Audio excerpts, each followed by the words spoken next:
Mutual fund आज के time में सबसे आसान, डिसिप्लिन और सेफ इन्वेस्टमेंट ऑप्शन में से एक माना जाता है। लेकिन फिर भी बहुत से लोग इनमें गलतियां करते हैं। इन गलतियों की वजह से उनका रिटर्न उतना पावरफुल नहीं बन पाता जितना बनना चाहिए। आप म्यूचुअल फंड में चाहे नए हो या काफ़ी टाइम से इन्वेस्ट कर रहे हो, ये समझना बहुत ज़रूरी है कि छोटी सी प्लानिंग, सही फंड सिलेक्शन और थोड़ा सा डिसिप्लिन आपके पोर्टफोलियो को एकदम डिफरेंट लेवल पर ले जा सकता है। आज हम डिटेल में बात करेंगे उन कॉमन मिस्टेक्स के बारे में जो आमतौर पर हर इन्वेस्टर करता है और कैसे इन्हें अवॉइड करें और अपने रिटर्न्स को लॉन्ग टर्म में मल्टीप्लाई कर सकते हैं। सबसे पहली मिस्टेक होती है म्यूचुअल फंड डाइवर्सिफिकेशन को गलत समझना। लोग सोचते हैं कि जितना ज़्यादा फंड लेंगे उतना ज़्यादा डाइवर्सिफिकेशन मिलेगा, लेकिन रियलिटी बिल्कुल अपोजिट होती है।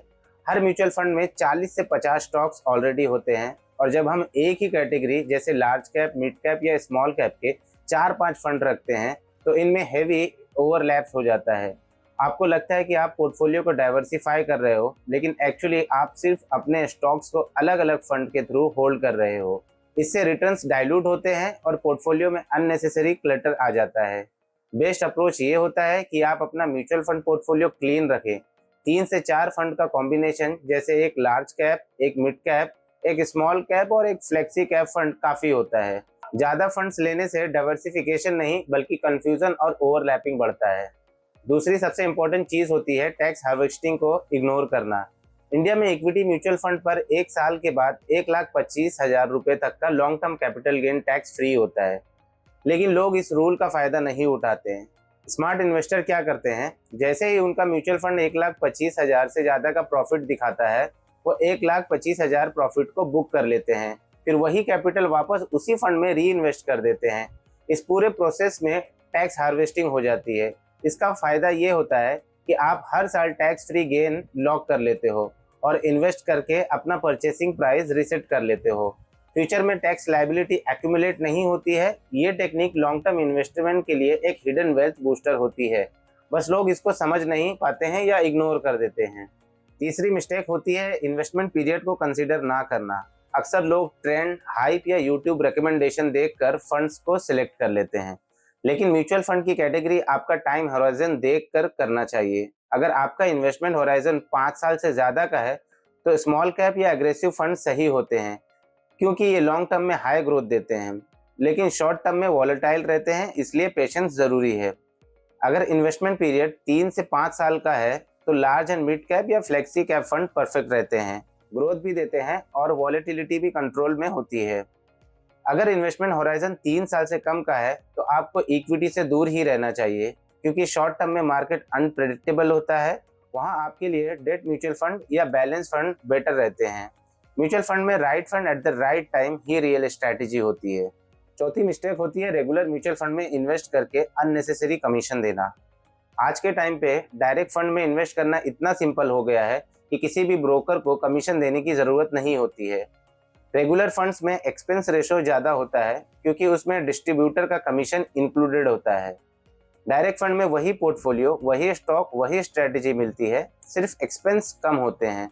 लॉन्ग टर्म में ये 1% भी काफ़ी ह्यूज डिफरेंस क्रिएट करता है। 15-20 साल के कंपाउंडिंग में आपका पैसा लिटरली लाखों रुपए एक्स्ट्रा ग्रो कर सकता है। पांचवी मिस्टेक होती है फंड्स को बार बार स्विच करना। मार्केट ज़रा सा गिरने पर या रिटर्न कम दिखने पर या फिर किसी ने नया फंड रिकमेंड कर दिया, बस हम फौरन फंड्स को स्विच कर देते हैं। म्यूचुअल फंड का नेचर ही लॉन्ग टर्म कंपाउंडिंग का है, जिसमें पेशेंस सबसे बड़ी चीज़ होती है। शॉर्ट टर्म अंडर परफॉर्मेंस का मतलब खराब नहीं होता। कभी कभार मार्केट साइकिल स्लो होता है, सेक्टर रोटेशन होती है या ग्लोबल कंडीशन अलग होती है। अगर आप हर 6-8 महीने में फंड को चेंज करते रहेंगे तो आप कंपाउंडिंग का रियल मैजिक मिस कर दोगे। एक म्यूचुअल फंड को कम से कम 3 से 5 साल का टाइम देना ही चाहिए। छठी मिस्टेक होती है एसआईपी को बीच में स्टॉप कर देना। जब मार्केट गिरता है तो लोग पैनिक में एसआईपी को बंद कर देते हैं, जबकि करेक्शन का टाइम ही बेस्ट टाइम बाइंग का होता है। जब एनएवी लो होता है तो आपको एसआईपी यूनिट्स ज़्यादा मिलते हैं और ये ही लॉन्ग टर्म में आपके रिटर्न को बूस्ट करता है।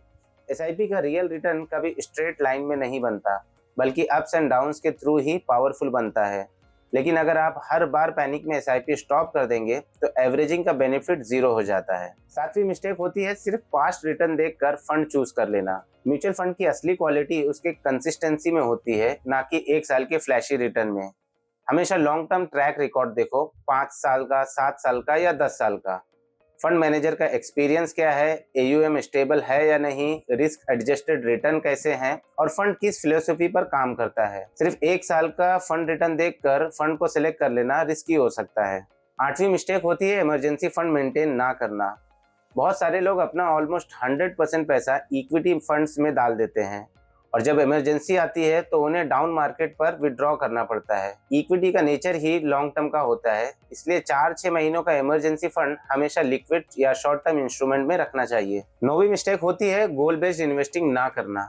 जब गोल क्लियर होता है, जैसे retirement goal, home, child education, wealth building, तब आपको एग्जैक्टली पता होता है कि कितने टाइम के लिए इन्वेस्ट करना है, कौन सा फंड लेना है और कितना रिस्क लेना है।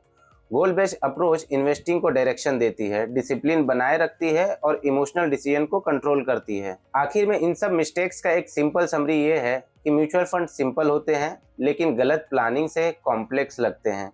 अगर आप डाइवर्सिफिकेशन को लिमिट में रखेंगे, टैक्स हार्वेस्टिंग को फॉलो करेंगे, इन्वेस्टमेंट पीरियड को देखकर इन्वेस्ट करेंगे, डायरेक्ट प्लान चूज करेंगे, डिसिप्लिन मेंटेन करें और गोल बेस्ड इन्वेस्टिंग करें, तो आप नेक्स्ट 10-20 ईयर्स में एक स्ट्रांग और स्टेबल वेल्थ पोर्टफोलियो रेडी कर सकते हैं।